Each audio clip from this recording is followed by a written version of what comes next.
नमस्कार दोस्तों। ऑपरेशन सिंदूर के बाद राफेल फाइटर जेट एक बार फिर से सुर्खियों में है। दसोल्ट एविएशन ने टाटा के साथ एक हिस्टोरिक डील साइन की है to manufacture body of the Rafale fighter jet in India. यहाँ पे न्यूज आप देख पाओगे, वेरियस मीडिया हाउसेज ने इस न्यूज को कवर किया है। इवन दसोल्ट एविएशन के मीडिया आउटलेट ने भी इस न्यूज को कवर किया है। Dassault aviation partners with Tata advanced systems to manufacture Rafale fighter aircraft fuselage for India and other global markets।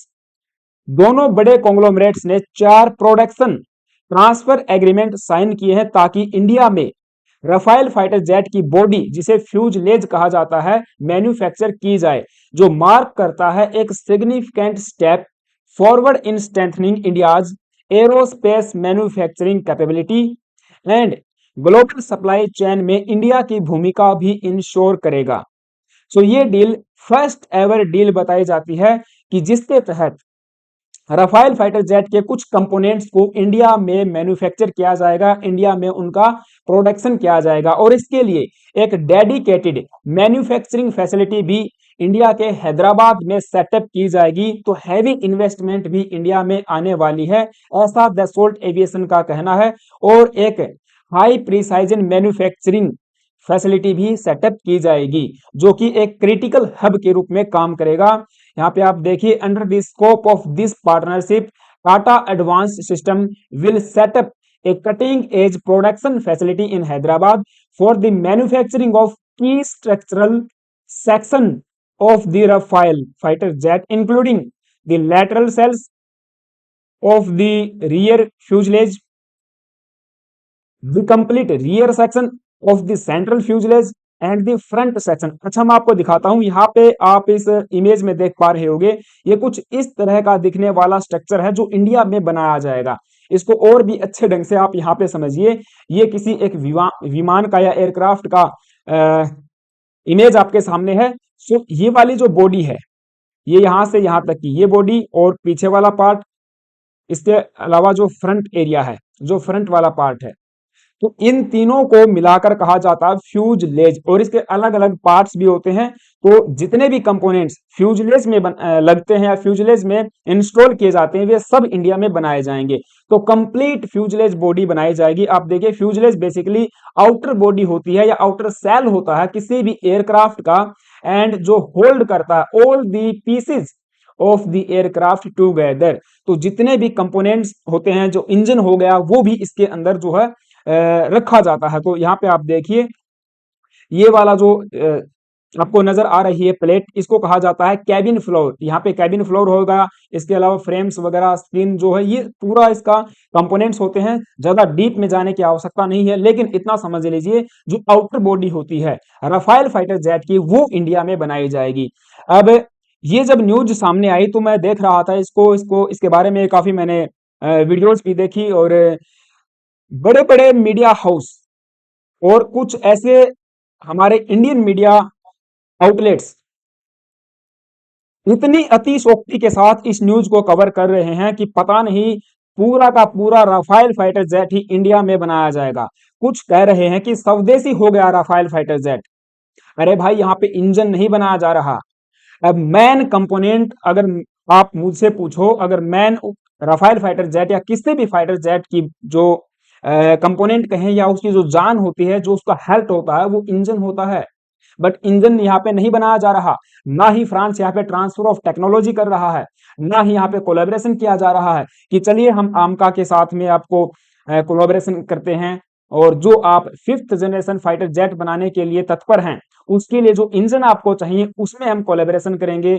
या कुछ भी थोड़ा बहुत भी इंजन को लेकर यहाँ पे डेवलपमेंट सामने नहीं आई है, कोई न्यूज सामने नहीं आई है, केवल आउटर बॉडी को यहाँ पे बनाया जाएगा।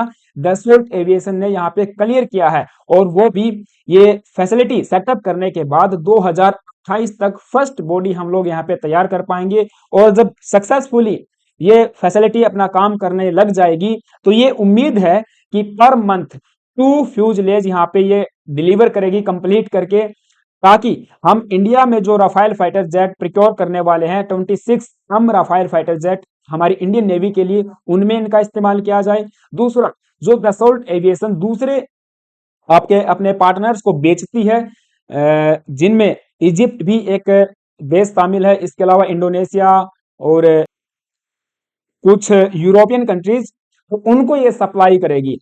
सीधी बात यही है कि इसकी जो बॉडी है ये बनेगी इंडिया में, वापस जाएगी फिर से फ्रांस में, और फ्रांस में यहाँ पे इसमें इंजन डाला जाएगा और फिर इसको बेच दिया जो है जाएगा, या वापस से इंडिया में ही आएगा। तो यहाँ पे आई थिंक ज्यादा हमको खुश होने की जरूरत नहीं है, और कोई बहुत बड़ा सिग्निफिकेंट, कोई बहुत बड़ा माइलस्टोन हम इसको नहीं कह सकते हैं। हाँ ठीक है कि हमारे जो मेक इन इंडिया इनिशिएटिव है डिफेंस सेक्टर में, उसको थोड़ा बहुत बूस्ट जरूर मिलेगा। एक बड़ी फैसिलिटी सेटअप की जाएगी, इन्वेस्टमेंट भी आएगा, इससे कहीं ना कहीं डायरेक्ट इनडायरेक्ट रूप से एम्प्लॉयमेंट भी जनरेट होगा। और जैसे जो मेक इन इंडिया के तहत डिफेंस सेक्टर में हम लोग हमारा एक टारगेट लेके चल रहे हैं कि 2030 तक 50,000 करोड़ के डिफेंस एक्सपोर्ट करने हैं, उसमें भी कहीं ना कहीं ये छोटा मोटा रोल अदा करने वाला है। एंड दसोल्ट एविएशन के सीईओ एंड चेयरमैन एरिक ने बताया कि ये पहली बार है जब राफेल फाइटर जेट के किसी कंपोनेंट को, चाहे भले ही वो फ्यूजलेज ही क्यों ना हो, उसका प्रोडक्शन आउटसाइड फ्रांस हो रहा है, और ये केवल इंडिया ऐसा देश है जहां पे इसका प्रोडक्शन किया जाएगा। This is a decisive step in strengthening our supply chain in India and thanks to the expansion of our local partners including Tata advance systems limited, one of the major player in Indian aerospace industry, जो कि है कई सारे Indian army के लिए equipments and armament ये बना चुके हैं। And this supply chain will contribute to the successful ramp up of the Rafale, and with our support we will meet our quality and competitiveness requirements. इसके अलावा जो Tata advanced system limited के CEO हैं सुप्रान सिंह, उन्होंने भी इसे एक सिग्निफिकेंट स्टेप बताया है कि इंडिया की जो एरोस्पेस जर्नी है उसमें ये स्ट्रेंथन करेगा, उस चीज को रैंप अप करेगा, और इंडिया में एक इकोसिस्टम यहाँ पे डेवलप होगा कि जो एरोस्पेस मैन्युफैक्चरिंग है वो रोबस्ट हो, एंड हम लोग इंडिया में रहते हुए एक ग्लोबल प्लेटफॉर्म को भी सपोर्ट कर पाए। तो उस चीज को भी इन्होंने अप्रिसिएट किया है। अगर राफेल फाइटर जेट की हम बात करें तो आपको पता काफी कंट्रोवर्शियल ये डील रही है। जब इंडियन एयरफोर्स के लिए इनको प्रिक्योर किया था तो इसकी कीमत को लेकर भी काफी चर्चा का विषय बना रहा था, और अभी रिसेंटली हमने एक और मेगा डील की है फ्रांस के साथ, लगभग लगभग 64,000 करोड़ रुपीस की ये डील है, जिसमें हमारी नेवी के लिए जो राफेल का मैराइन वर्जन है, 26 राफेल मैराइन वर्जन हम लोग खरीदने वाले हैं, और इसके लिए जो है डील्स हो चुकी है। फ्रांस ने भी इंडिया को इंश्योर किया है कि अगले 5 सालों में जब ये डील कंप्लीट हो जाएगी, उसके 5 सालों के बाद फर्स्ट राफेल फाइटर जेट को इंडियन नेवी में इंडक्ट कर दिया जाएगा, और उसके कुछ ही दिनों के बाद 26 हम इंडियन नेवी को सप्लाई कर देंगे। चलिए कुछ और बात करेंगे, लेकिन उससे पहले आप सभी से छोटी सी रिक्वेस्ट है, यदि आप चैनल पे नए आए हो तो प्लीज एक सब्सक्राइब करना, बेल आइकन को जो है प्रेस करना। तो ये बड़ी डील अभी निकल के आई थी, इसके ऊपर भी हो सकता है भविष्य में कोई बुद्धिजीवी निकल के आ जाए और सुप्रीम कोर्ट में केस डाल दे कि इतने ज्यादा महंगी डील क्यों फ्रांस के साथ की गई है, जबकि हमारे पास और दूसरे वाइबल ऑप्शन भी मौजूद हैं। चाहे फिर वो यूएस के तरफ देख लीजिए या रसिया की तरफ आप जा सकते हैं, या किसी अदर अल्टरनेटिव को यहाँ पे तलाश सकते हैं।